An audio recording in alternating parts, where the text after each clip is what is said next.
आज हम एक बड़ी दिलचस्प कहानी पर बात कर रहे हैं। एक जंगल जहाँ जानवर बिल्कुल इंसानों की तरह सभा लगाकर बैठे और अपने नेता पर सवाल उठा रहे हैं। नेता है शेर, नेता है और हमारे पास इस कहानी के अंश में जिसका नाम है सभा। जंगल की शेर ने सब कुछ चुप और इस सभा में कौन कौन है? भेड़िया, बंदर, लोमड़ी, यहाँ तक कि चील भी और ये सब शेर की राजशाही से खुश नहीं है।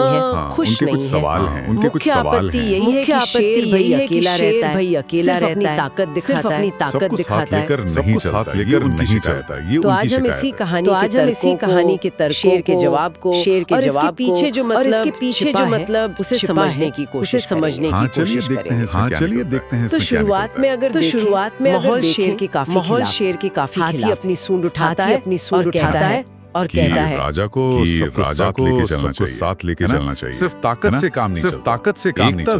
एकता जरूरी है। और फिर भेड़िया वो तो झुंड में रहता है, उसका तर्क भी वैसा ही है। शेर तो हमेशा अकेला, झुंड के सुख दुख का अंदाजा कैसे होगा? राजा को तो प्रजा के बीच रहना चाहिए, उनकी तकलीफ समझनी चाहिए, एक तरह से सहानुभूति की मांग है।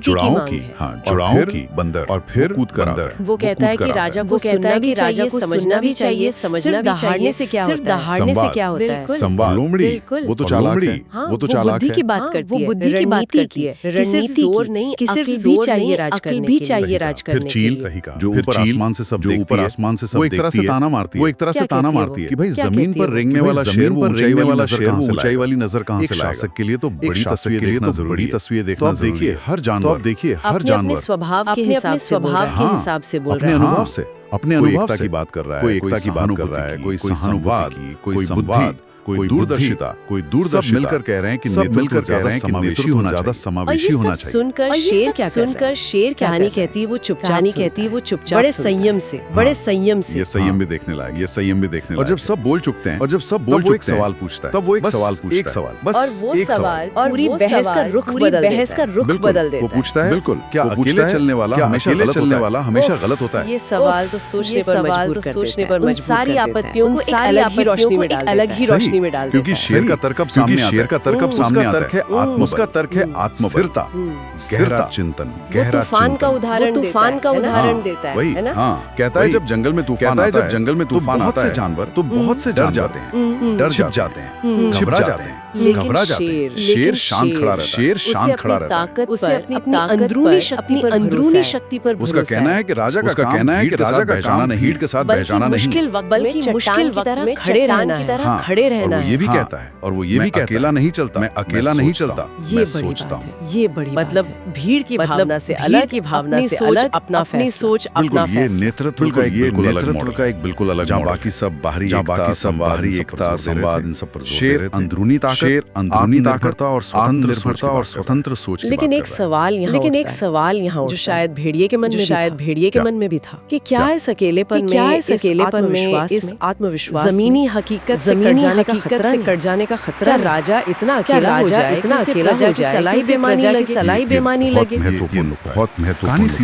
कहानी सीधे जवाब शायद शेर के अगले सवाल में कुछ इशारा है। वो पूछता है, अगर मेरा अकेलापन एकता से ज्यादा वजनदार साबित तो सोचो, राजा और इस सवाल के खामोशी। पूरी समा में सन्नाटा। यही कहानी का चरम। हाथी की सूंड झुक जाती है, भेड़िया नजरें नीचे कर लेता है। उसकी आंखों में सवाल तो हैं।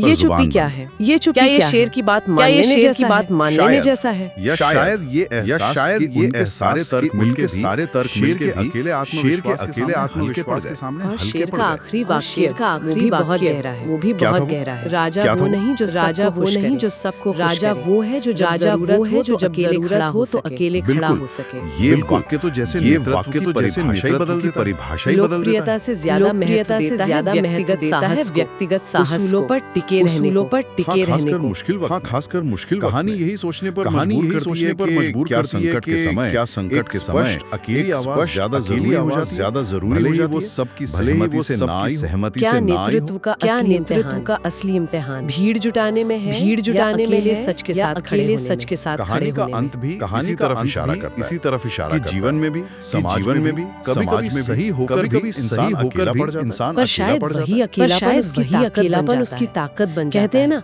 भीड़ हौसला तो देती है, रास्ता बनाने वाले अक्सर अकेले ही चलते हैं। इतिहास उन्हीं को याद रखता है।